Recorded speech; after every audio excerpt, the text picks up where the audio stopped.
Hello दोस्तों।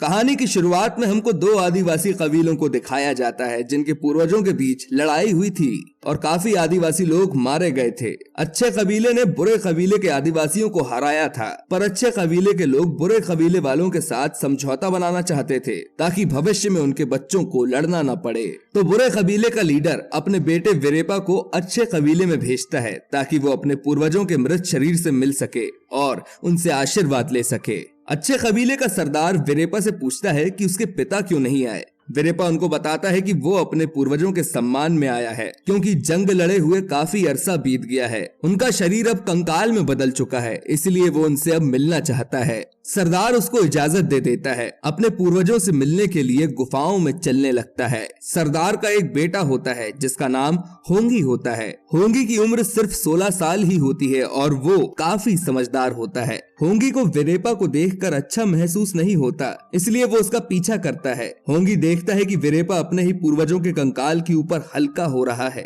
और उनके कंकाल के साथ छेड़खानी कर रहा है। कबीले में अपने पूर्वजों के कंकालों के साथ छेड़खानी करना सही नहीं माना जाता, इससे उनकी आत्माओं की शांति भंग हो सकती है। इसलिए होंगी उसको रोकता है, पर विरेपा उसे पकड़कर कबीले के सरदार के पास ले जाता है और कहता है कि होंगी ने उसके पूर्वजों के कंकालों का अपमान किया है और उसके पिता इस अपमान का बदला जरूर लेंगे। सरदार को अपने बेटे पर पूरा भरोसा होता है और वो उसको बचा लेते हैं, पर विरेपा को अब अपने मरे हुए पूर्वजों का बदला लेने का एक अच्छा बहाना मिल चुका था। उसने ये सब इसलिए किया ताकि दोनों कबीलों के बीच युद्ध हो और विरेपा का कबीला अच्छे कबीले को खत्म कर सके।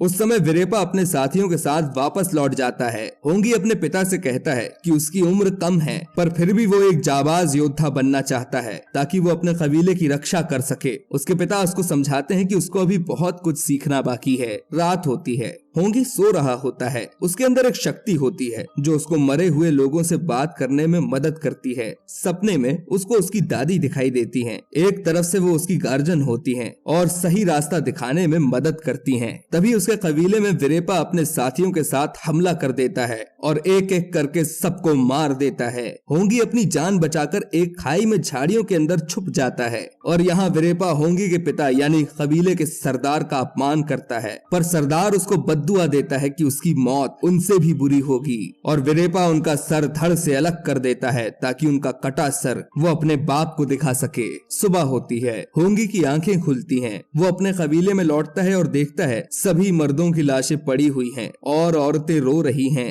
होंगी की माँ उसको भला बुरा सुनाती है कि वो कायरों की तरह सबको छोड़कर भाग गया और विरेपा उसके पिता का सर काट कर ले गया। होंगी अपने अंदर ठानता है कि वो अपने पिता और कबीले का बदला जरूर लेगा, लेकिन उसकी बहन उसको रोकती है कि वो अभी बच्चा है। होंगी कहता है वो उसी दानव की मदद लेगा जो सभी आदिवासियों को मारकर खा जाता है। होंगी कबीले की औरतों को इंतजार करने को कहता है और चला जाता है। दूसरी जगह हमें विरेपा को दिखाया जाता है जो घर लौट रहा होता है और उसको एक शॉर्टकट मिलता है। उस छोटे रास्ते से जाने पर वो अपने कबीले में 5 दिन पहले ही पहुंच सकता है, पर उसके साथी नहीं मानते क्योंकि वो मृत भूमि है। इस भूमि में वही दानव रहता है जो लोगों को मारकर खा जाता है और ये मृत भूमि श्रापित है। वहां से चलकर वो मृत भूमि की आत्माओं को भड़का सकते हैं और श्रापित भी हो सकते हैं, पर विरेपा को अपने ऊपर बहुत घमंड था। वो इन सब चीजों को नहीं मानता था और मजाक बनाकर मृत भूमि से ही जाने लगता है। जाहिर है होंगी उन लोगों का पीछा करते हुए उसी मृत भूमि पर जाता है, पर उसको अपनी दादी के विजन आते हैं जहां उसकी दादी उसको आगाह करती है कि जो चीज बुरी है वो उसको अवॉइड करे, ना कि उससे टक्कर ले। पर होंगी ठान चुका था। वो अपनी दादी को कहता है कि वो कमजोर जरूर है, पर वो अपने पिता का बेटा है और वो अपने पिता का बदला जरूर लेगा। और वो जंगलों से होता हुआ उसी दानव के घर की तरफ बढ़ता है जहां उसको कुछ औरतें मिलती हैं। उनमें से एक औरत उसको आगाह करती है कि वो दानव उसको देखते ही खा जाएगा, पर होंगी कहता है उसको फर्क नहीं पड़ता, वो उससे मिलकर ही जाएगा। एक औरत उसको झोपड़ी का रास्ता दिखाती है जिसमें वो दानव रहता था। होंगी उसके घर में घुसता है और देखता है कि किसी अन्य कबीले का आदिवासी वहां मरा हुआ है और वो जंगली दानव उसको पकाकर खा रहा है। ये दानव भी एक जंगली आदिवासी ही होता है जो जो अपनी बीवियों के साथ मृत भूमि में रह रहा था, और जो भी उसको अपनी भूमि पर दिखाई पड़ता है ये जंगली आदमी उसको मार कर खा जाता है। इसलिए मृत भूमि पर अन्य कबीले के लोग जाने से डरते थे। जंगली आदमी होंगी से उसकी उम्र पूछता है, क्योंकि वो उसको बच्चा लग रहा था। वो होंगी से मजे लेता है कि अगर वो उसको बाहर मिलता तो उसको कब का पका कर खा जाता, लेकिन वो अभी भी सेफ नहीं है। इससे पहले कि दानव को फिर भूख लगे उसको वापस लौट जाना चाहिए। पर होंगी अपने ही जिद में था। वो जंगली आदमी से कहता है कि उसको मदद चाहिए और वो ही उसकी मदद कर सकते हैं। होंगी उसको गुस्सा दिलाने के लिए बताता है कि उसकी भूमि से विरेपा नाम का आदमी अपने साथियों के साथ गुजर रहा है और उसको तुमसे डर नहीं लगता।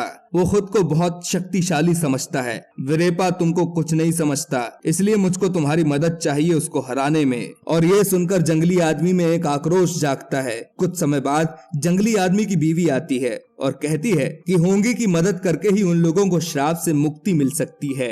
ये सुनकर जंगली आदमी होंगी को लेकर अगली सुबह विरेपा का शिकार करने निकल पड़ता है। यहाँ विरेपा के आदमी मृत भूमि के श्राप से इतना डर चुके थे कि वो अपना रास्ता बदल लेते हैं और इसी का फायदा उठाकर जंगली आदमी और होंगी अलग अलग होकर उनको मार डालते हैं। पर होंगी अभी भी लड़ने में कमजोर था, जिससे वो थोड़ा उदास हो जाता है। रात को जंगली आदमी विरेपा के साथियों को पकाकर खा रहा होता है और होंगी से पूछता है कि वो असल में क्या चाहता है। होंगी उसको बताता है कि कैसे विरेपा ने चाल चलकर उसके कबीले को खत्म कर दिया, साथ ही वो उसके पिता का सर काट कर ले गए, जिसके चलते अब वो उसको मारकर बदला लेना चाहता है। ये सुनकर जंगली आदमी होंगी को लड़ाई की थोड़ी बेसिक चीजें सिखाता है कि वो अपने दुश्मनों का कैसे सामना कर सकता है। अगली सुबह जंगली आदमी होंगी को उनके पीछे जाने से रोकता है, क्योंकि वो जानता था कि वो आगे जाकर कोई जाल बना रहे हैं ताकि वो दोनों उसमें फंस जाएं। इसलिए वो होंगी को उनको ऑब्जर्व करने के लिए कहता है और यही होता है। वो खड़े होकर होंगी और जंगली आदमी का ही इंतजार कर रहे होते हैं, पर वो दोनों प्लान बनाकर उनके पीछे से हमला कर देते हैं और उनके आदमियों को मारना शुरू कर देते हैं।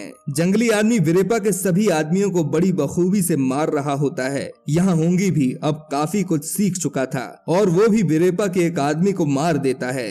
विरेपा टीम बनाकर अपने आदमियों को जंगली आदमी पर छोड़ देता है, जिससे जंगली आदमी कमजोर पड़ जाता है। पर मौके पर होंगी उसके आदमियों को मारने लगता है। विरेपा बचे खुचे आदमियों को लेकर भाग जाता है। रात होती है। होंगी जंगली आदमी की मरहम पट्टी करता है और उसको कहता है कि वो अपने पूर्वजों से बात करे और मदद मांगे ताकि विरेपा इस मृत भूमि से आगे ना जा पाए। पर जंगली आदमी इंकार कर देता है, क्योंकि उसके पूर्वज उससे खफा थे और उन्होंने उससे बात करना बंद कर दिया था। फिर भी होंगी उस पर जोर डालता है। आखिर में जंगली आदमी को अपने पूर्वजों से संकेत मिलता है कि वो उसकी मदद कर चुके हैं। अगली सुबह दोनों को कुछ दूसरे कबीले के लोग मिलते हैं, जिसमें एक लड़की भी होती है। जंगली आदमी को ये अच्छा नहीं लगता, क्योंकि मृत भूमि पर कोई नहीं आता। उसको थोड़ा शक होता है। लड़की जंगली आदमी के पास जाती है और उसको सेड्यूस करती है और पूछती है कि वो कौन है और कहां से आया है। तभी उसको जंगली आदमी के शरीर पर श्राप के निशान मिलते हैं और वो समझ जाती है कि वही आदमखोर दानव है।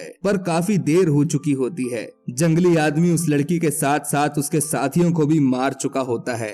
होंगी लड़की को बचाने आता है, पर तब तक वो मारी जा चुकी थी और वो जंगली आदमी को भला बुरा सुनाता है कि उसने उनको क्यों मारा। खैर, जंगली आदमी ने उन लोगों को शक के तौर पर मारा था। उसका मानना था कि वो विरेपा को उनके बारे में बता सकती थी।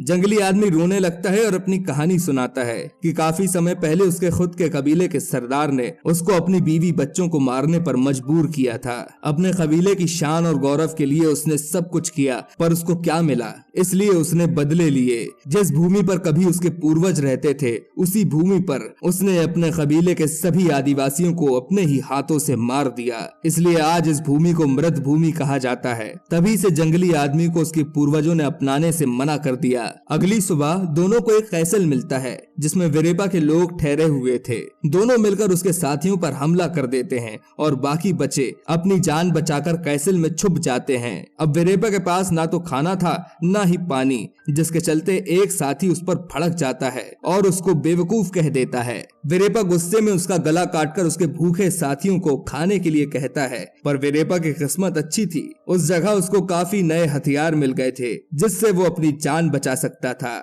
जंगली आदमी उनको बाहर निकालने के लिए आग के गोले बनाकर उनके कैसल में फेंकता है और बदले में विरेपा के लोग भी उन पर हथियार फेंकते हैं। अपनी जान बचाकर वो दोनों पत्थर के पीछे छुप जाते हैं और मौके का फायदा उठाकर विरेपा और उसके साथी वहां से भाग जाते हैं। वो दोनों भी उनका पीछा करते हैं। तभी होंगी को अपने पिता का कटा हुआ सर लगा हुआ मिलता है और वो उस कैसल में घुस जाता है। ये विरेपा का एक बनाया हुआ जाल था।